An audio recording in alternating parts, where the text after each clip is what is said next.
I'm just gonna go ahead and state the obvious. The Beatles are super awesome. I mean, I love me do some Beatles music. I listen to them 8 days a week, and I'll be listening to them and only them when I'm 64. Yeah, if you don't like Beatles puns, it's gonna be a long 10 minutes. Whenever I'm having a hard day's night, I just turn on the Beatles and I feel fine. But people today are listening to music that just tries to copy the Beatles and their super awesomeness.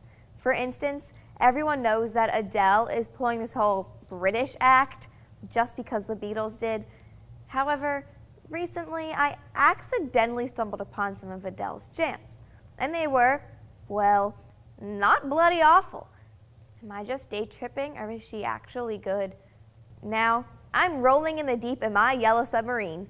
But I'm not the only one who thinks that bell-bottoms are brilliant and the 20s were terrific.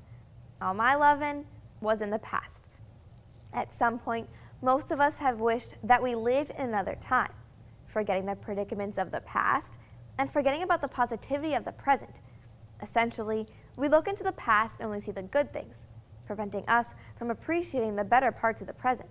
According to a 2010 issue of the Beijing Review, this nostalgic emotion relates to a kind of obsession with outdated social systems and complaints about current development.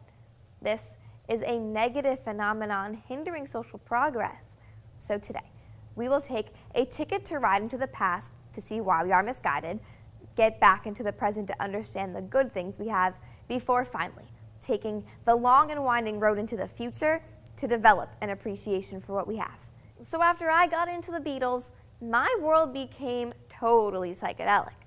All I wanted was to be a free-loving, hair-flowing, flower-power hippie child.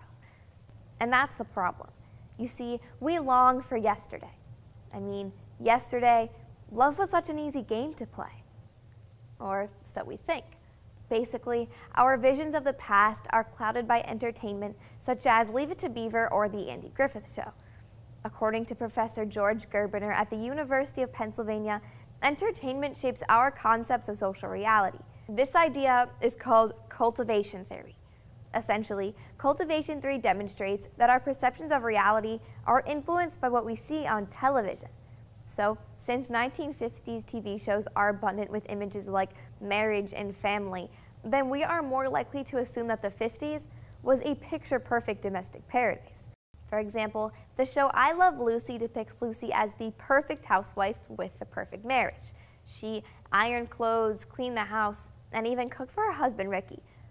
And although I Love Lucy makes it seem like Lucille Ball and Desi Arnaz had the perfect marriage, behind the scenes wasn't so great. In Stephen Cantor's biography, Ball of Fire, he explains that Lucille Ball's TV personality was not an accurate representation of the truth, but rather an escape from her harsh reality, a life tainted with drug abuse, alcoholism, and domestic abuse. So when comparing this idea of marriage to its modern counterpart, we are conditioned to believe that families in the past were perfect, while today, they're a little helter-skelter. However, this can be problematic, especially when we forget about the gruesome details of the good old days. Basically, when we're busy praising the past, we forget about the parts of it that were kinda yucky. For example, in the 20s and 30s, the United States experienced the deepest economic depression. In the 60s, schools still weren't integrated. And it wasn't until 1976 that the term sexual harassment even existed. Yet, we yearn to return to another time, altering our values to fit these illusions of the past.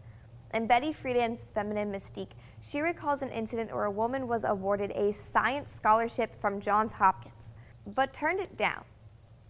Her reasoning? She stated that she had a different goal, to get married, have 4 children, and live in a nice house in a good neighborhood. Now, I'm not saying that focusing on family is an unacceptable lifestyle choice. It's totally suitable and even admirable. What I am saying is pursuing this unrealistic ideal based on faulty assumptions about the past can hinder us from appreciating the better parts of the present. My desire to become a flower child turned into an obsession. I even got one of those lime green Volkswagen hippie vans. I don't even have my license yet. But it's not just me. The present is filled with bad nostalgia. Essentially, when we are constantly looking back into the past, we tend to get stuck there. According to Business Life magazine, we have always hankered for the past. But in recent years, nostalgia has entered almost every aspect of life. For instance, in a recent study done by Standard Life magazine found that 128 major bands reformed between 2007 and 2009. Hollywood has also latched onto this nostalgia trend, cranking out films like The A-Team, Wall Street 2, and The New Karate Kid. Fashion, food, commercials. It seems as though our lack of innovation is due to our lack of motivation. After all, Graham Hale's MD of Interbrand quips, the question, what will the world be like in 5 years, will always be a lot more difficult to answer than, what was the world like 5 years ago? However, focusing too much on the past diverts our attention from the present and future, leading us to forget about the awesome things that are happening right now. Standard Life's research goes on to conclude that those who are indulging in nostalgia are not only looking back, but are also failing to look forward. As a result, many have little or no financial preparation for old age. Additionally, we take for granted things that didn't exist mere decades ago. For example, toilet paper wasn't invented until 1935. Deodorant didn't exist until 1941. And I wouldn't know this if we didn't have the internet, which wasn't invented until 1973. According to the Congressional Research Service, life expectancy has increased from 49.2 years at the beginning of the 20th century to 77.5 years today. And diseases, which used to be life-threatening, now can be cured with ease. In 2011, AIDS patients live an average of 22 years longer than they did 30 years ago. Cancer survival rates have increased 25% since the 1940s. And surgeries, which used to be life-threatening, now have become routine procedures. Ultimately, believing in the superiority of the past diminishes the world-changing innovations that have helped shape our present.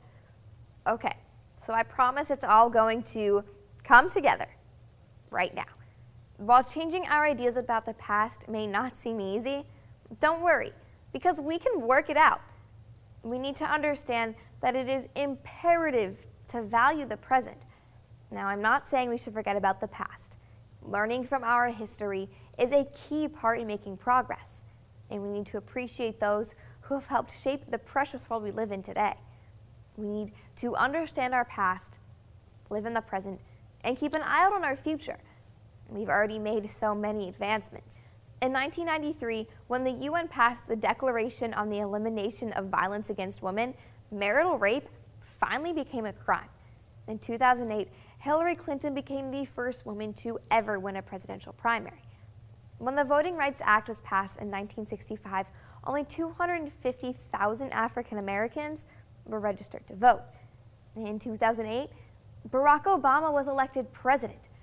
It is because of the struggles and battles of the people in the past that we can fully live in and accept the modern world.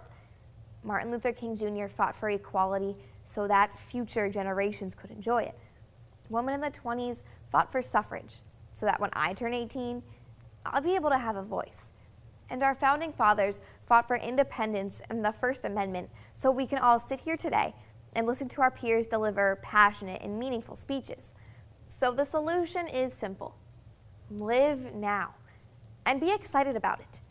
As Art Bookwall states, I would advise you not to wait 10 years before admitting today was great. And even though we may still experience a little bit of nostalgia, we shouldn't yearn to live yesterday. Give new books, movies, and even music a chance. Try not to imitate the people of the past, but forge your own distinctive future. And if you're unhappy with the way something is, do what the Beatles did. Work to make a change. After all, you can always take a sad song and make it better. If you made it through my endless stream of Beatles buns, you should know something. Yes, when I first heard the Beatles, I wanted to put on some tie-dye, build a time machine, and go hang out with Ringo Starr. But then I realized time machines aren't real. And also, I live in a really great world, one where I can listen to the Beatles and Adele. I appreciate my past, but I live in the present. And guess what, guys? Here comes the sun, because we can all begin to do the same. If we understand that our history will always be a part of us, we can learn to accept the advancements we've already made and the developments we're going to make. Immerse yourself fully in the time you're given, appreciating everything around you. It's really simple. All you need is love.